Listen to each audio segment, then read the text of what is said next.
Welcome back to True Stories of Human Trafficking. Today we hear part 2 of the human trafficker and his college sex cult. We can join the fight by learning from real-world experience. A quick list of things we'll hear today: brainwashing, violence, mafia connections, Mikhail Gorbachev, Rudy Giuliani, Robert De Niro, labor trafficking, sadomasochism, suicide pacts, and finally, heroes and a sentencing update. Let's pick up where we left off. How did Larry Ray start a cult with his daughter's college friends? Here is Sabrina Stratford of Sabrina Loves Justice. This is how Lawrence Ray became a cult leader of the kids in that New York apartment over the summer. He started every morning blasting music to wake the kids. The Who's Baba O'Reilly. Tina.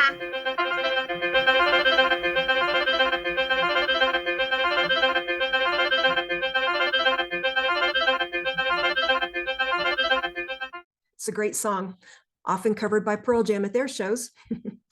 But the message here was clear. Larry was the leader, and he would be leading these kids, Daniel, Talia, Claudia, Isabella, and Santos, through the teenage wasteland.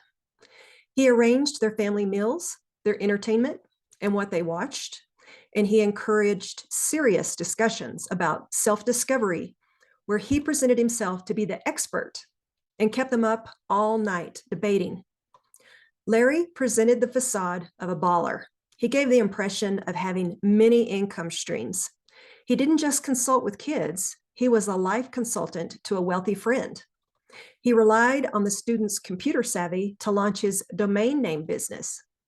He could be over the top, generous, and splurge on clothes and shoes, and he would take the group out to expensive dinners at upscale restaurants, and he always paid cash. He kept wads of dough in a backpack instead of a wallet, and he had a limo driver ready to take him anywhere, day or night. Larry's brainwashing, or personal transformation, as he called it, often took place after a late dinner when everyone was fat and happy. He'd gather everyone into the main room and start one of his marathon diatribes, and then he'd pick a person and dig in. Typically a person who had done something he didn't like, something as egregious as breaking a glass or scratching a countertop. He considered these sins to be intentional manifestations of childhood trauma. He'd put them in the hot seat and interrogate them about anything and everything, no matter how personal. The goal was to reveal deep personal truths, and these exposed secrets became Larry's weapons. Larry would push for what he called breakthroughs, but they were really only breakthroughs according to Larry's flawed logic. For example, he convinced Daniel that the reason he played the ukulele was because of trauma inflicted on him by his father. Larry instructed Daniel to smash the instrument as an act of catharsis and healing. He did, and the group cheered. What a breakthrough. I play the ukulele, Larry, and my father was a great man. Sometimes a uke is just a creative outlet. So Daniel got positive reinforcement for minding Larry, but he felt so much pressure to perform for Larry and to validate him that he would lie to make the therapy session end. Once, when he had been in the hot seat for hours, Daniel could tell that Larry wasn't letting anyone go until someone had a breakthrough. So he made up a story. He announced to the group that when he was a kid, he found an injured baby bird in his driveway, and he contemplated whether he should nurse it to health, and instead he held it in his hand and crushed it. The story was a complete lie, but Larry liked it, and they were able to end the session. Daniel was sleep deprived and had a job, but since the house had to wake up early with Baba O'Reilly,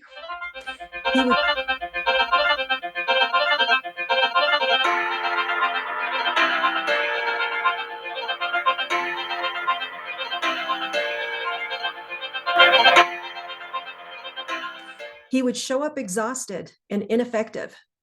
But Larry never got tired. He was proud of his regime of prescription amphetamines, and because of this practice, he rarely needed sleep. He was a self-proclaimed health nut and goaded the kids to be as healthy as he was.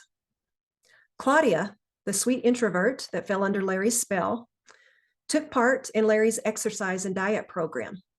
She had poor body image and wanted to lose weight and to be skinny. She became very unhappy with how she looked, and her parents took notice. They were concerned enough that they called on the Dean of Student Life, Alan Green. Alan had actually been contacted by other parents, but his hands were tied. A father had the right to visit his daughter on campus. They had a second meeting with Mr. Green and got the same answer.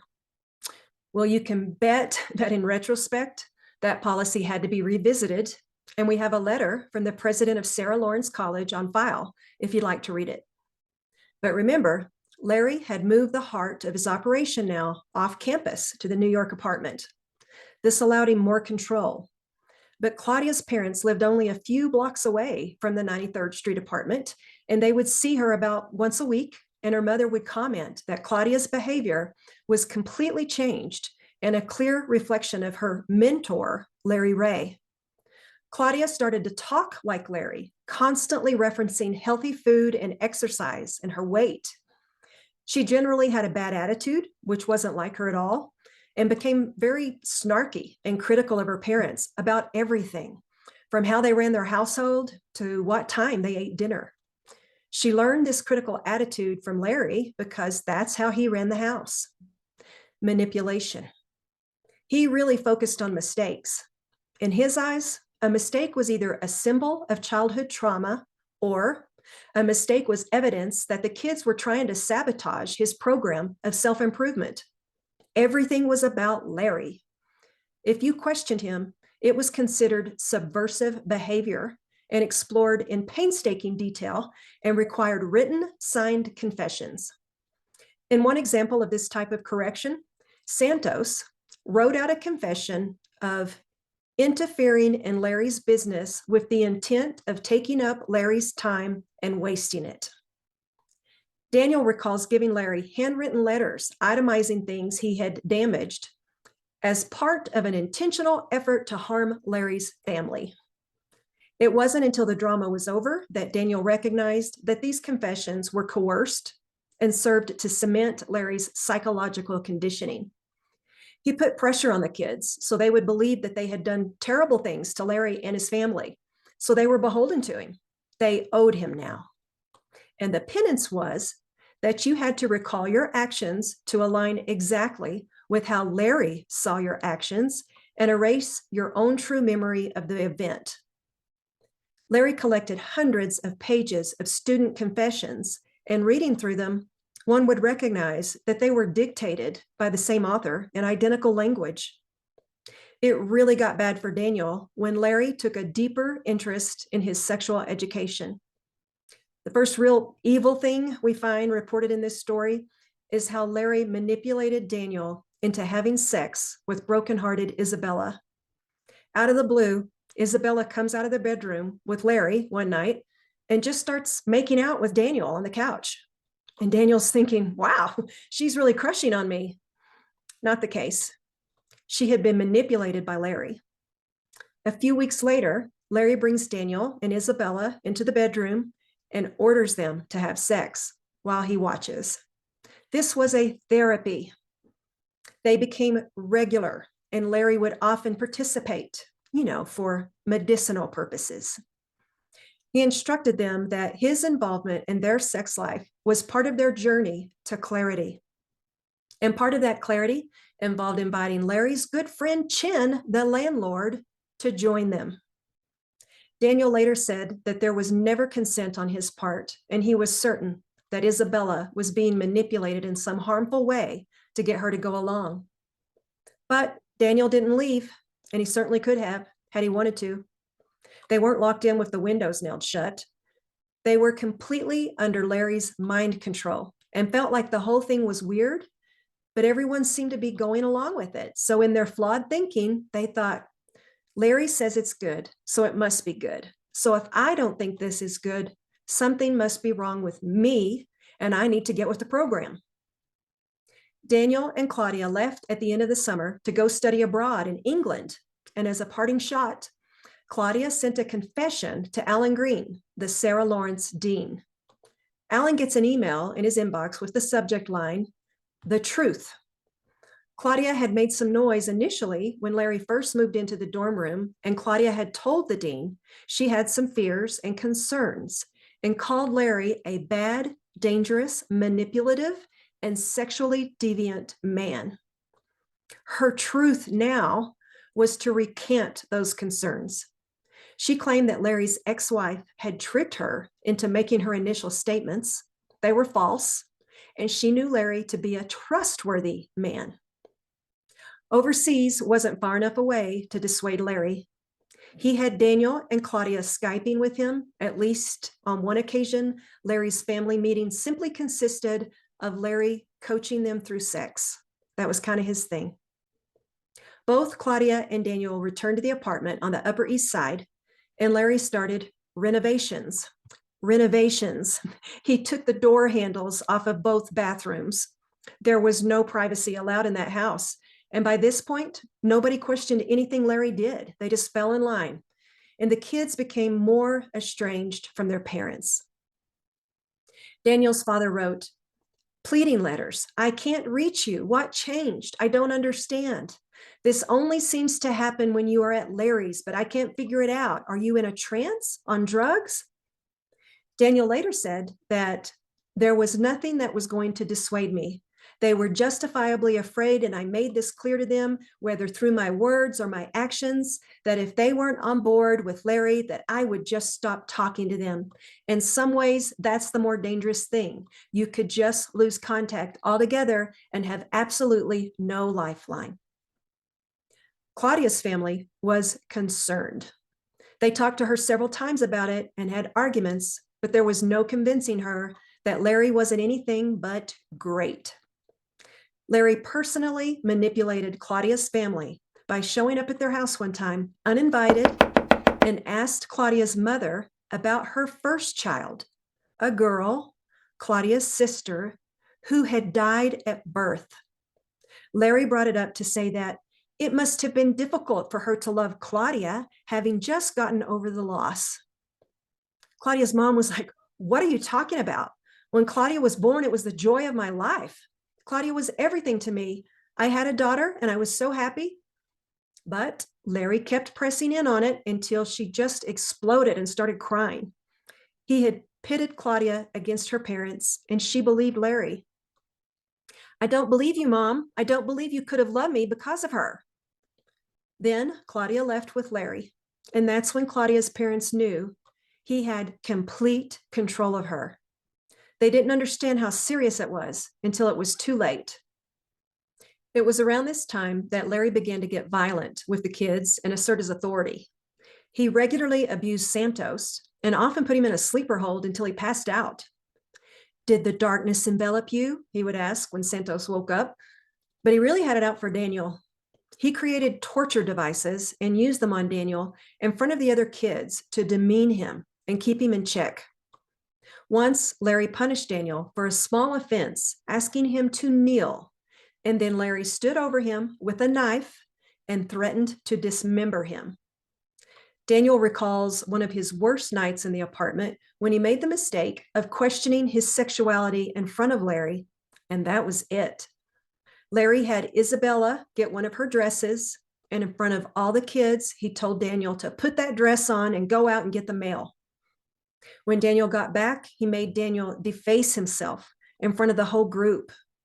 Daniel said, "I was horrified and scared and crying." He had been convinced that everything Larry did was for his own good, but that event convinced him that it was time to leave. And in 2013, he moved out and severed ties with everyone in the 93rd Street apartment. So Larry went to work on filling that void. Santos had introduced Larry to his older sisters, Yalitza and Felicia. Santos's folks were hardworking immigrants from the Dominican Republic. They owned a couple of small family businesses and owned a home in the Bronx. They worked hard for that top-tier education they were providing their kids. Yalitza was an undergrad at Columbia, and Felicia was a Harvard graduate with a medical degree from Columbia. She had started her residency in Los Angeles when Larry began calling her regularly. His manipulation with Felicia was to convince her that people were after her. This Harvard graduate with a medical degree abandoned her residency program and moved in with Larry. He romanced her and promised marriage and children, but he referred to both Felicia and Isabella as his wife. Womanizing was nothing new to him. Several people who knew him in the 90s would say that Larry would offer them sex with his own girlfriend. At least two business associates of Larry's described witnessing situations in which they felt some of the women Larry lived with were being offered up for sexual purposes. And if you said no to him, there were consequences. When a girlfriend tried to leave the relationship, Larry sent graphic nudes to her parents. With control fully established, with everyone beaten down and dependent on him, Larry moved into the racketeering portion of his big plan. He created scenarios that required his roommates to pay up. Daniel said Larry's most classic tactic was to claim that people had either stolen things from him or ruined things of value and therefore owed him money, and everyone was in debt to him. Santos was so in line that he once sent an email to Larry, subject line, "Prices of your things I damaged or ruined with preliminary total." 5 pages of accounting, more than 50 items ranging from painter's tape, $9.87, to a gas range, $6,780. The total he calculated was $47,726.79. Santos was determined to pay back Larry at any cost. He went to his folks and asked for the money and said that if they did not give him the money to repay Larry, he'd commit suicide. Let's talk about Larry. Born Lawrence Greco, he eventually took his stepfather's last name and changed it, probably because he sounded like a lizard, was born in Brooklyn in 1959. That makes him 63 years old at the time of this recording. He liked living on the edge, and you would find him hanging with restaurateurs, business owners, military officials, and politicians. Rumors of mafia involvement circulated over the years, and eyewitnesses reported that a capo in the Genovese family, Salvatore Sally Dogs Lombardi, attended his wedding in 1988. He had ties. Larry was expert at taking a tiny bit of truth and spinning it into a yarn to keep people's attention and help him manipulate the situation. If you ask around about him, you get vastly different responses because he was a pretender. He became the expert at whatever subject a group embraced, so he was known as a patriot, a good old boy, or he would literally pull out a pipe and glasses and become the intellectual. He had the capacity to keep up with his lies, so he could juggle multiple stories in his effort to gain recruits for his master plan. If you had to say something nice about Larry, he was a go-getter. He didn't graduate college, but managed to work on Wall Street in the 80s and somehow became a consultant with clients in construction, finance, insurance, and gambling. He raised money for politicians and held fundraisers for them and co-owned a nightclub in New Jersey called Malibu and was scheming to own more. His military relationships are a mystery. According to official records, Larry's military service was limited to 19 days in the Air Force, not the Marines, in 1981. 19 days. Hardly enough time to support the story he told to impress people that he once planned an operation to capture and extradite Assad Shakur from Cuba. He told another story about contracting with the CIA, and he repeatedly said that NATO officials had dispatched him to Moscow in 1999 to stop a bombing campaign in Kosovo. He was never a Marine, but he was a liar. He did have one important relationship with a New York Police Department detective named Bernie Kerik. Kerik had the distinction of graduating from Mayor Rudy Giuliani's driver to the director of the New York City Department of Corrections Investigations Division. The two became buddies, and Larry did help his buddy professionally. Larry had befriended Mikhail Gorbachev's longtime interpreter. This friendship resulted in Larry arranging security and transportation when Gorbachev came to New York. Larry even orchestrated a meeting between Gorbachev and Robert De Niro. And as a favor to his buddy, Carrick, Larry also arranged for Gorbachev to sit down with Rudy Giuliani. That meeting made national headlines, and the payoff? 1 month later, Giuliani appointed Carrick commissioner of the Department of Corrections. Quid pro quo.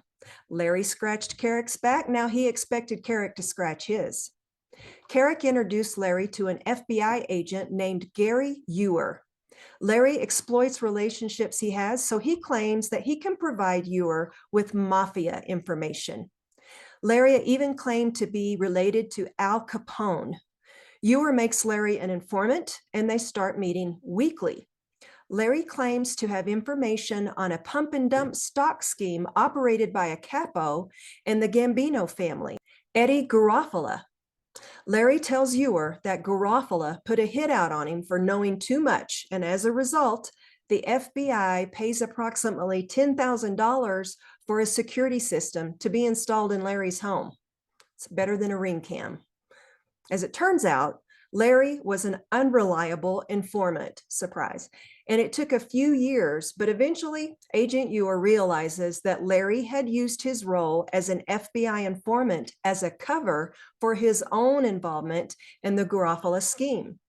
Court documents stated that Ewer hates Ray for all of Ray's lies, and the FBI was Larry's biggest mark. The good times came to a screeching halt in March of 2000 when federal prosecutors in Brooklyn indicted 19 defendants, including Lawrence Ray, aka Greco, for their involvement in the securities fraud scheme. Larry's charge was that he had agreed to pay a $100,000 bribe to the executive of a bond brokerage on Garofalo's behalf.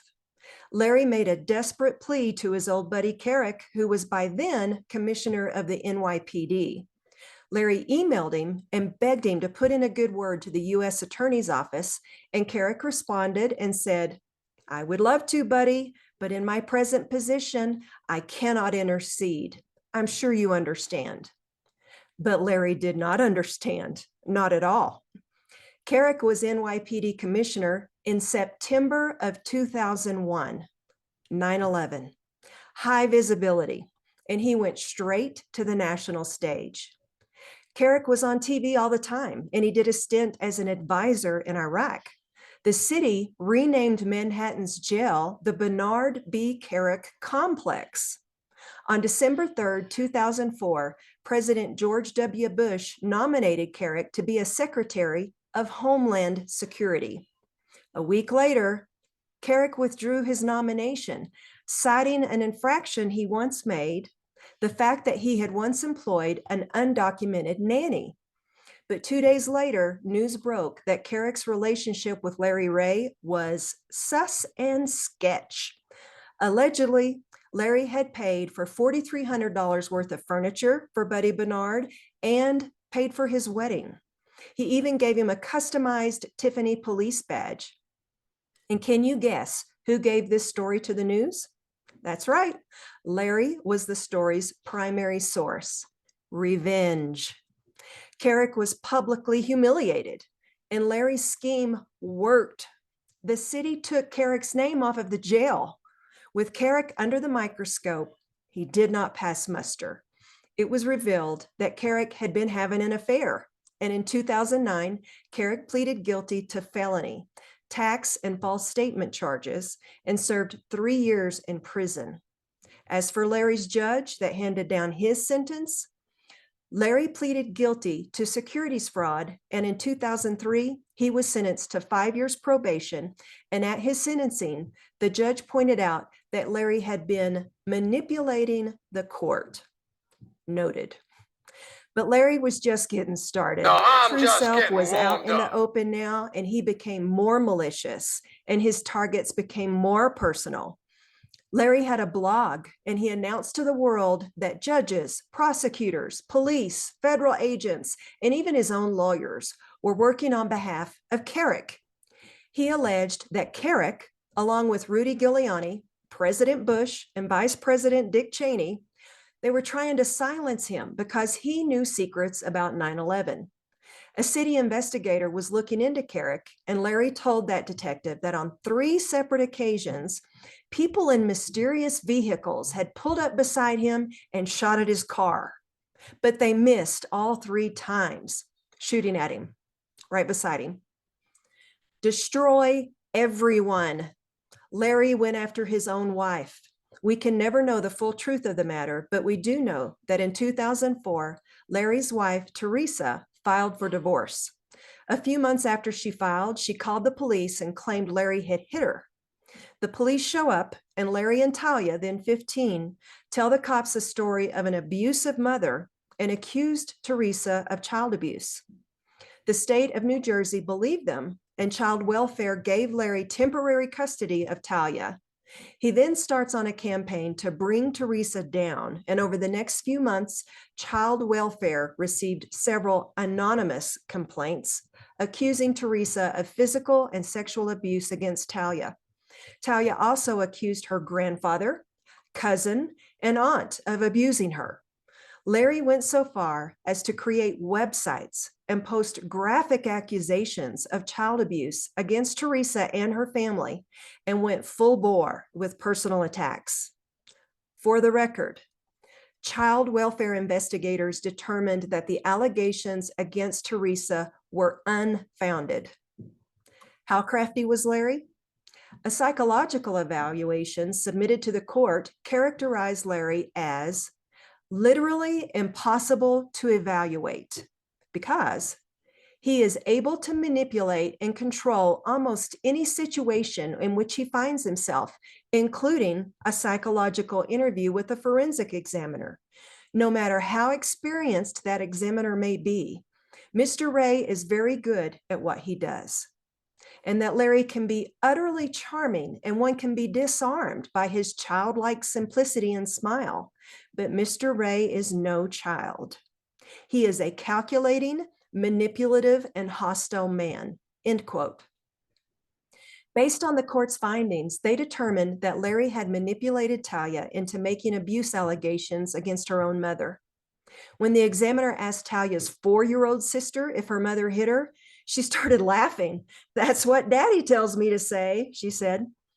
The court made a final order and demanded Larry turn his children over to their mother. He refused, and he was charged with contempt and interference with custody and spent 6 months in jail. So it wasn't a government conspiracy after all. He belonged in jail. Talia went off the rails. She refused to live with her mother and chose instead to live in shelters. Larry claimed that none of this was his fault, and behind the whole setup, Larry claimed, was his former friend, Bernie Carrick. In 2006, Larry's girlfriend called the police, and when they came, she told them that Larry had trapped her in their apartment. He had pinned her down and wouldn't let her go, and he put his hand over her nose and mouth. He was arrested, but he made bail, and Larry spoke with a detective who, in his report, wrote that Larry said that he is currently involved in a major government investigation and that this domestic violence incident was made up to place him in a bad light. The girlfriend ended up withdrawing her complaint, and the case was dismissed. But it was this domestic violence arrest that federal prosecutors referenced to argue in 2007 that Larry had violated his probation in the pump and dump conviction. He was a fugitive, and U.S. Marshals spent weeks looking for him. Eventually, they found him. They tracked his phone to Chin's apartment on East 93rd Street. It was a big bust. 5 marshals broke the door down and found Larry and Talia inside. Larry put up a fight, and he got his butt kicked. He resisted, and he ended up getting his arm broken while they were cuffing him. The Washington Post reported that one marshal recalled hearing Talia scream, "Police corruption! This is because of Mayor Rudy Giuliani and Bernard Carrick." Larry was a labor trafficker. He brought Claudia, Isabella, Yalitza, and Felicia to his stepfather's house in Pinehurst, North Carolina, and put them to work. installing a new drainage system. He then had them all ask their friends and family for money under the guise that they damaged Larry's property and had to pay him back. Well, Santos's parents had to sell their house. They estimate they gave Larry more than $200,000 over his 3 years reign of terror. They had been to the NYPD 3 times to report all of this, but since Santos and the others were over 18, they wouldn't take action. Claudia's parents sent the cops into the apartment for a wellness check, but the police determined that Claudia was acting on her own free will, and there wasn't really any way to prove that Claudia was not acting on her own free will. Then the suicide attempt started. In 2013, one of Larry's victims, Santos's sister, Yalitza, attempted suicide by swallowing a bottle of Tylenol, and it put her into a coma. Her parents were visiting her every day, but one day they showed up to see their daughter, and security was at the door and wouldn't let them in. Further, if they wanted to talk to Yalitza's doctor, they could only see him with Larry present. Larry had lied and manipulated hospital staff. In 2014, Claudia tried to take her own life by swallowing a bottle of Tylenol. Her parents showed up at Mount Sinai, and Claudia wouldn't even talk to them, only to Larry. Isabella also tried to commit suicide. Suicide attempts and Lawrence Ray were as close as an egg to a chicken. Larry later confessed that the suicide attempts under his watch were more than 12. But these kids survived. Daniel, Talia, and Isabella graduated in the spring of 2013. Santos never graduated. And Claudia's parents' marriage was a casualty. The stress caused by Larry's control of their daughter caused them to separate in 2013. Claudia's mom moved out of the city altogether and started living in hotels and working as a paid escort. Her website quoted her price for a night as $8,000, and she turned over all of it to Larry to pay her debt for all that damage she had done to his place. Fabricated debt repayment is a common tool in a trafficker's belt. Isabella, Felicia, and Larry still live together in the apartment on 93rd Street, and Santos and Yalitza stayed over often. But in 2014, Larry's friend and landlord, Chen, got fed up with what he was seeing, how Larry treated the kids, and with the renovations Larry was making to the apartment. Larry's response was to sue Chen, and he listed Felicia, Isabella, and Talia as co-plaintiffs. In 2015, the case went to trial, and Claudia told the court a convoluted backstory about Commissioner Carrick. She testified that her family had received money from Carrick with an order that Claudia was supposed to poison Larry with cyanide, arsenic, mercury, and lead. Larry created a website documenting Claudia's confession. The site even had a weird video on it with Claudia sitting on a nice bed with a Sarah Lawrence sweatpants outfit on, and she looked dazed and confused, but recited her confession. She said, "I never stopped poisoning Lawrence Ray and Talia Ray." And she's slurring, and you can hear Larry off camera. "Are you making this by your own free will?" "Yes," she responds immediately. "And you want to make this because of what?" Larry asked her. "Because I just want to tell the truth." Testimony from Carrick supported everything those kids knew firsthand. Carrick's official statement was that Larry Ray is a psychotic con man who has victimized every friend he's ever had. "It's been close to 20 years since I last heard from him, yet his reign of terror continues." Then Yalitza takes the stand, and an equally bizarre testimony is recited. She claimed that her own parents had paid her to poison Larry, and she listed a long list of poisons that she claimed to have mixed into Larry's coffee, including LSD, heroin, and fecal matter. Why? Because her parents promised to pay her $1 million. And for good measure, she claimed that her parents were actually drug dealers and money launderers who had pimped her sister Felicia out when she was a child. None of this was true. The girls used the witness seat to praise Larry and tell the court what a great father figure he was and how rotten their own parents were. Claudia claimed that he was the nicest, most compassionate person she had ever met, and that she had to give this testimony as her personal penance for poisoning him. Chin won his eviction case, but it took him another year to get Larry out of his apartment. It was noted that Larry's primary conversational tactic is to overwhelm. He firmly believed that he, Felicia, Isabella, and Talia had been poisoned. But when pushed for specifics, his reasoning turned circular. Why would his former friends have it in for him? He would go on 20-minute unbroken monologues, especially if the subject turns to his victimhood.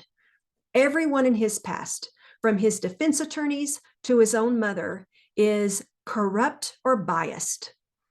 The psychological profile conducted during his 2005 custody proceeding had observed that Larry's power and control are exhibited through the process of wearing down the other person to the point of sheer exhaustion, where one must acknowledge that he has no control of the situation, but Mr. Ray has control.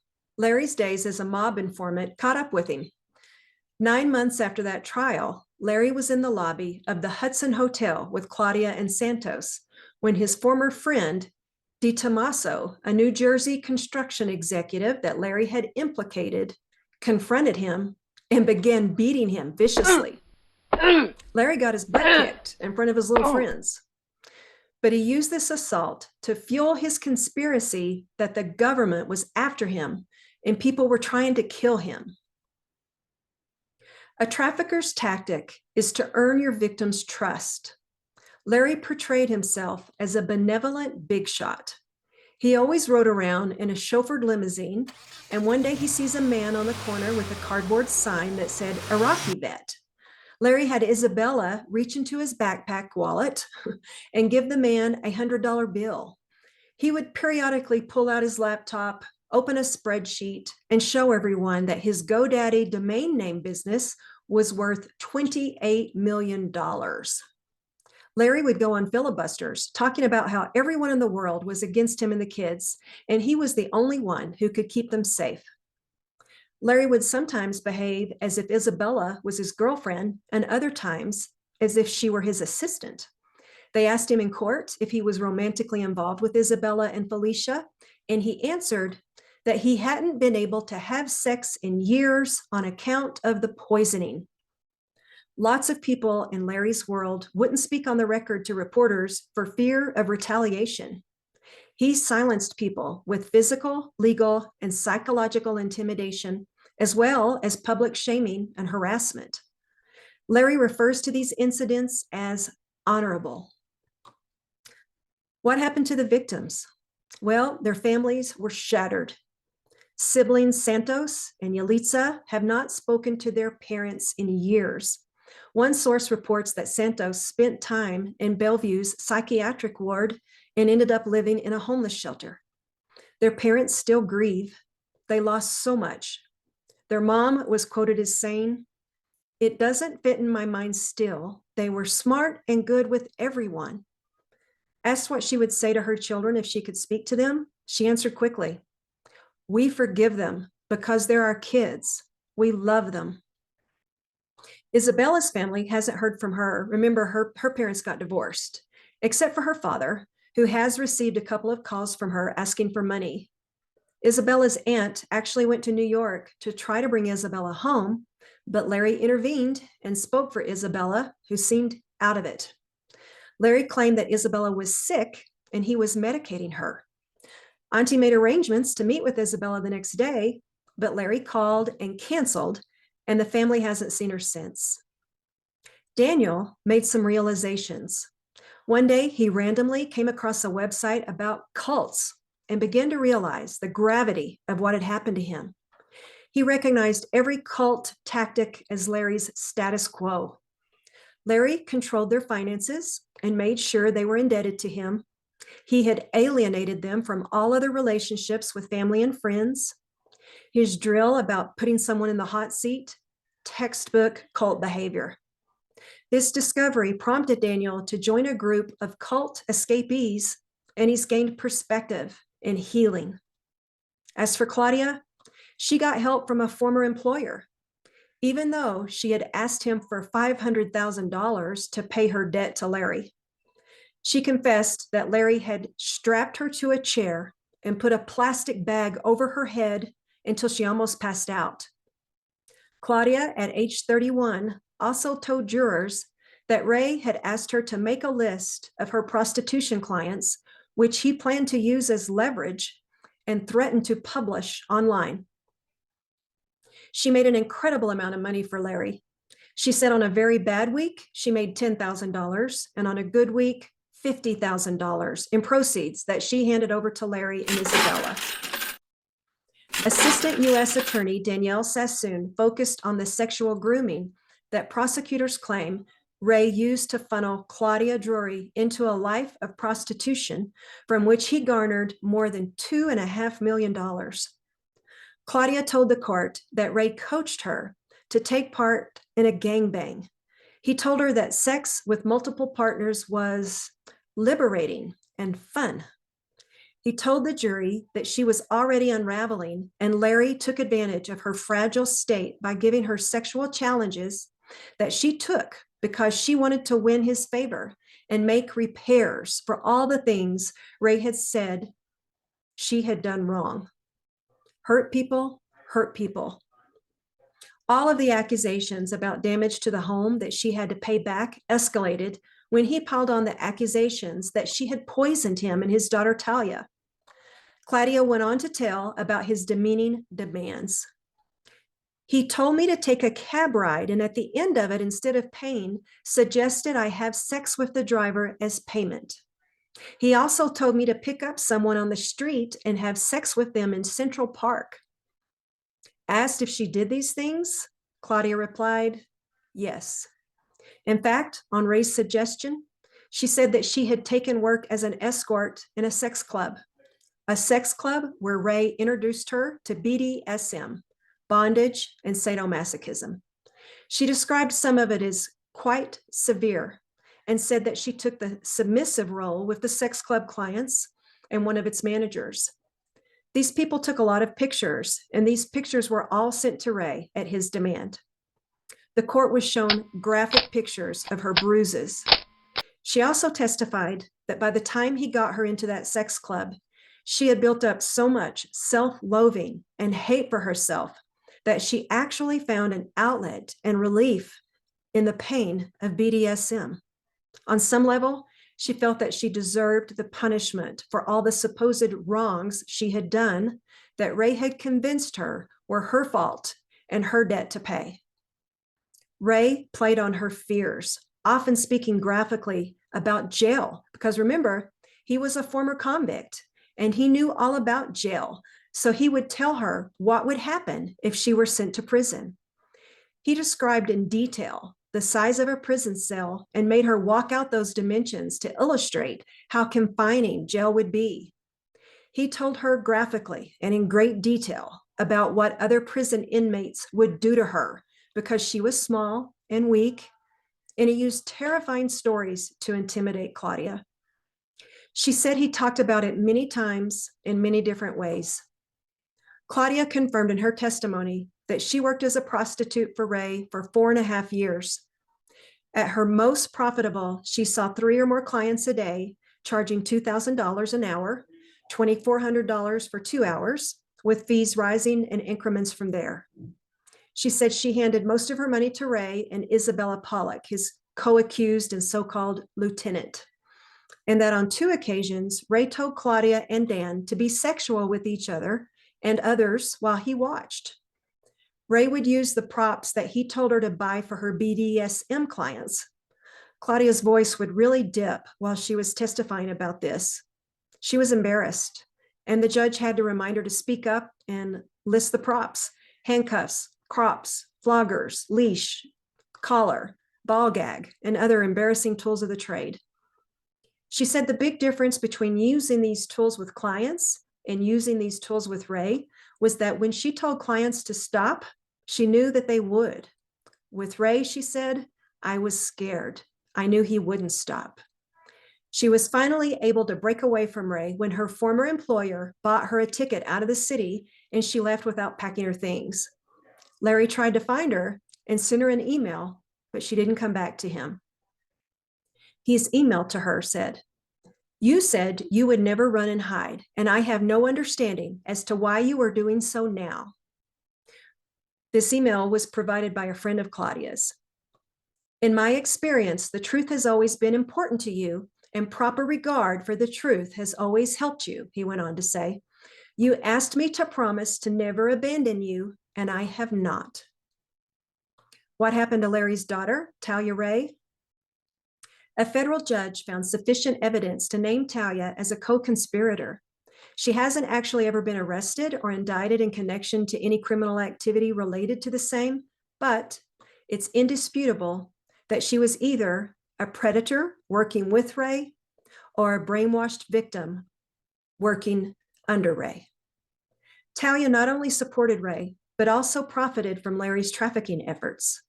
In 2013, Talia sent her father an email that read, "What you have done with my friends is the most amazing and beautiful thing I have ever seen." Larry takes no responsibility. It would appear that Larry has never accepted what he did to those kids. In court, he put on a major drama in an effort to postpone and manipulate the court. He repeatedly interrupted the proceedings and had an apparent seizure in the courtroom, which did successfully suspend the trial for 2 days. An attorney for Ray called for a break in the middle of proceedings after his client shook and gasped behind his mask. Judge Lehman cleared the courtroom while court officers rushed in with a first aid kit and defibrillator, and a medic followed on. Ray, witnesses that saw him prior to that supposed seizure, said he was dressed in a pale blue shirt and navy pants and presented a robust figure in court and showed no signs of the illness that concluded in having him stretchered out of the courtroom making such a fuss. At age 59, Larry would explain that he was in tremendous pain. He's lost teeth, he gets headaches, sometimes he limps. He was a mess. He seemed to have divided the former students into camps.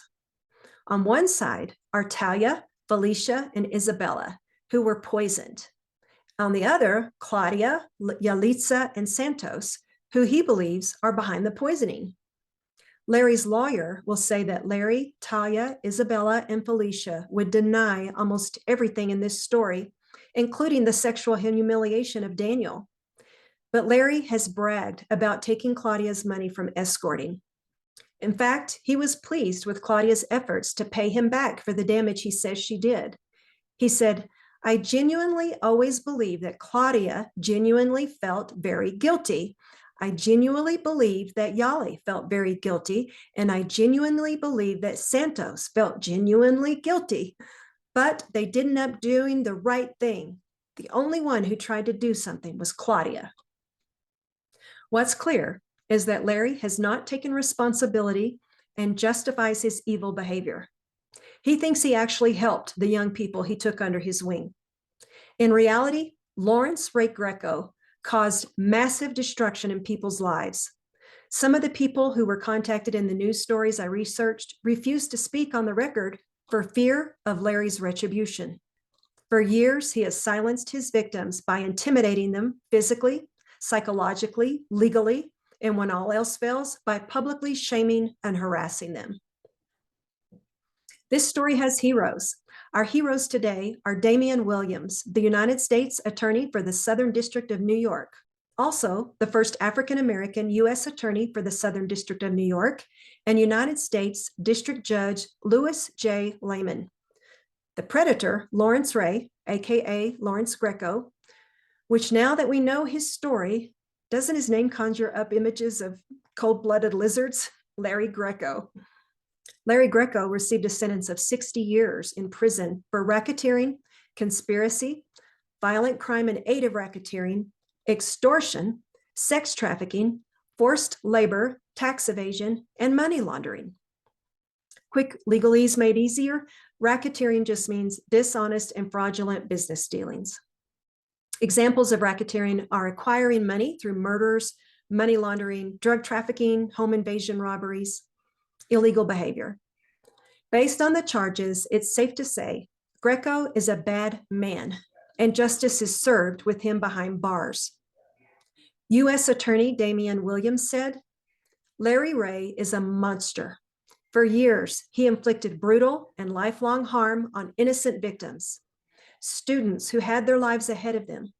He groomed them and abused them into submission for his own gain. Through physical and psychological abuse, he took control over his victims' minds and bodies and then extracted millions of dollars from them. The sentence imposed today will ensure that Ray will never harm victims again. I commend the brave victims who testified in court in the face of incredible trauma. I also thank the career prosecutors on this office and our law enforcement partners who made the just conviction and sentence in this case possible. We will continue to fight modern slavery together by identifying the traits and tactics of predators. Join us next week for more true stories of human trafficking. Fight evil by subscribing to this channel and clicking the thumbs up so others will join the fight.